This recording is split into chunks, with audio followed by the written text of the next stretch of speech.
my beloved Boss Mike Severa. So eto na ho, punta na ho natin si Jinggoy na mukhang tatakas na. Pasok! Sumite ng Sandigan Bayan si Senador Jinggoy Estrada ng mga dokumento kaugnay ng hiling nitong payagang makapagbiyahe abroad. Nagbabala kasi si Estrada na pumunta sa Japan, Norway, Iceland at Austria ngayong Disyembre hanggang Enero. Pero tinututulan ito ng prosekusyon dahil gumugulong pa ang kanyang kasong graft kaugnay ng pork barrel scam. Iniimbestigahan din siya ng Independent Commission on Infrastructure kaugnay ng anomalya sa flood control projects. Kita nyo, so ngayon, ang dami mong kaso, Jinggoy. Tapos bigla kang hihingi ng travel authority. Ha? Nakuha mo pa talaga na mamasyal sa mga gagandang lugar. Aminin natin yan, maganda naman talaga. Lalo ngayon, malamig sa bansang yan. Yalin, yung Iceland, sa kung saan-saan pa, dyan sa Europa. Mga kababayan ko, sarap ng, klema ngayon, yung ganyan, yung mga Pilipino sa bigho sa malalamig na lugar. So ngayon, paano na ito? Ha? Jinggoy, papayagan ka pa? Kung sakaling payagan ka, babalik ka pa ba? Mga kababayan, yung mga DDS, palapit na ng palapit. Yung pong impeachment ni Buday ulit. Abay, pakonti na ng pakonti yung mga DDS senators, ha? Hindi kaya pagdating ng February, wala nang matira ng mga senador si Sara? Wala nang kukontra. Si Marcoleta na lang ang mag-isa. Meron pa. Meron pa. Yung mahaba-baba. Grabe. Konti na lang yun. Ano ngayon? November, December, January, February. Nako, impeachment na.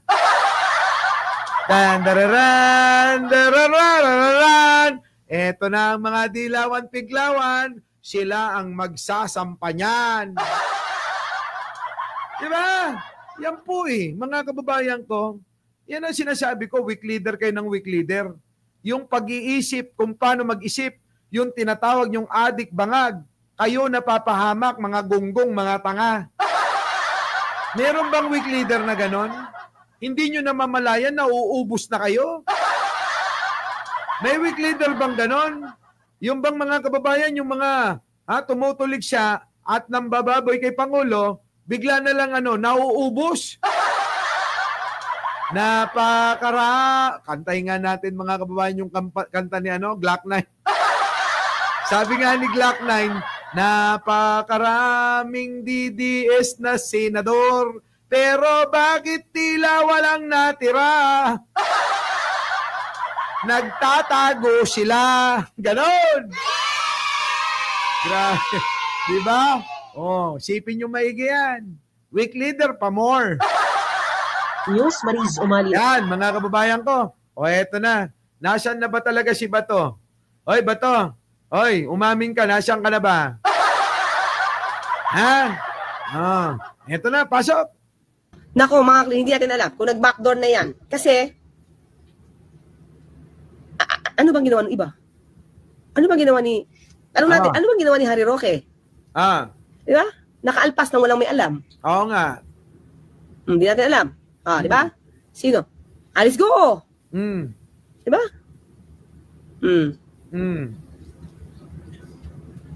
He is concerned if indeed there is a warrant of arrest against him. So he's not hiding, but where is he? He's not hiding. He is not hiding. Where is he?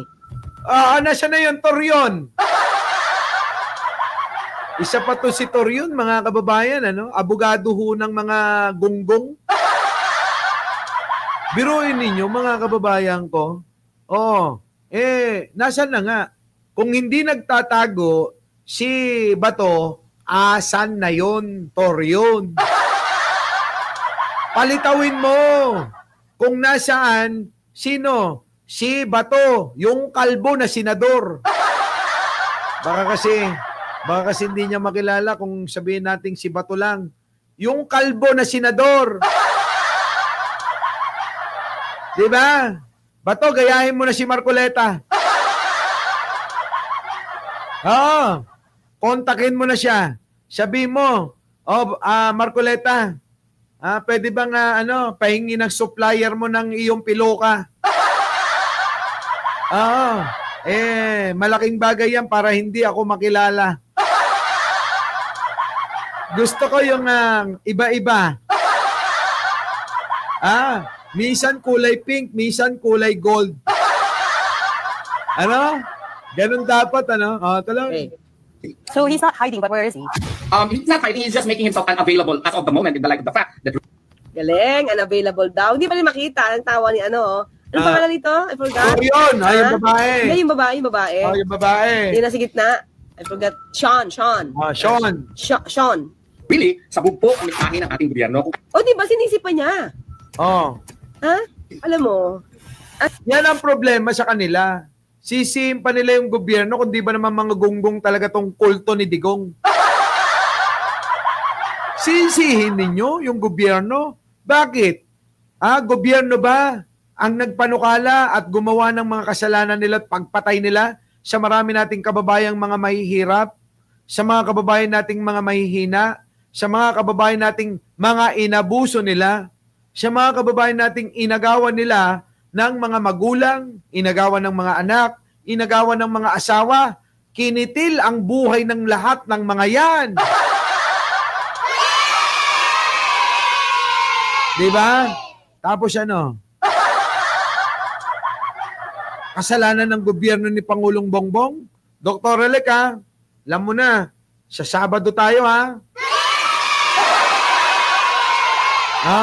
sa Radyo Pilipinas tayo, Kasi nisisi niya ngayong gobyerno, tandaan natin, ang in-implement nila RA 9851. Pag ganyan po, dapat tanggalin na, sayang naman ang pondo ng taong bayan.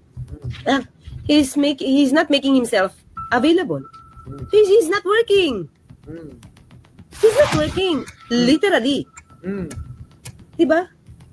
So wala lang silbi, attorney. Attorney, alam ko naman na malayo ang katalinuhan mo kay Sara Duterte. Kita nyo naman mga kababayan ko, Malayong malayo. Kung ganda lang mga kababayan. Si Attorney Claire, simpleng-simple. Si Sara Duterte, abay pinakyaw niya na lahat. Sabi ko nga, yung pong lahat ng filter na application sa cellphone niya.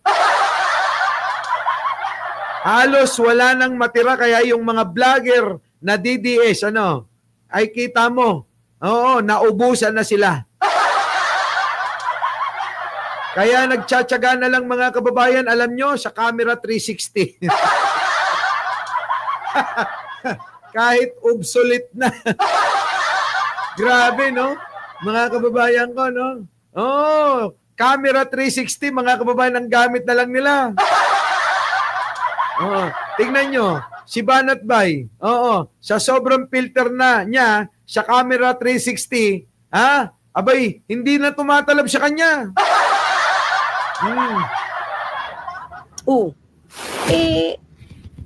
On leave? On leave ba to? Diba? Tapos, ang lalabas dito, ganito yung style nila palabuin yung batas para gamitin nila. Correct. And in fact, maliwanag yung RA 9851. Hindi kailangan ng IRR din. Family code nga walang IRR eh. Diba? Hindi lahat ng batas may IRR. Mali ba lang pag sinabi na kailangan na may IRR, doon gagawa.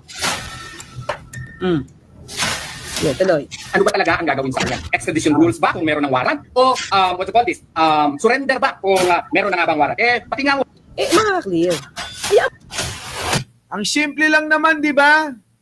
Ang simple-simple lang, pinapalabo nila. Tama naman si Attorney Claire Simple lang yan, Tor yun Suko nyo na, may warrant of arrest na. Isuko nyo na para may kasama na si Digong. Pabor nga kay Digong yun, di ba? Lagi nilang gamit-gamit na aawa ako kay Digong dahil matanda na siya. Walang kasama. Yan na. Pagkakataon nyo na. Samahan ni Bato. Sa February, susunod na si Jack na.